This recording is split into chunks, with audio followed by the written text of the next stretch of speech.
எங்களோட மொழியில் குரல் கொடுக்க வேண்டும்.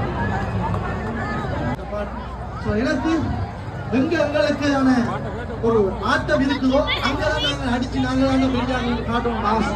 ஸோ அதனால இந்த பாட்டு ஒரு மிகப்பெரிய வெற்றி.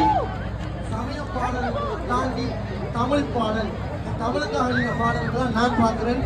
நான் அதோட இன்னொரு விஷயம் இருக்கு.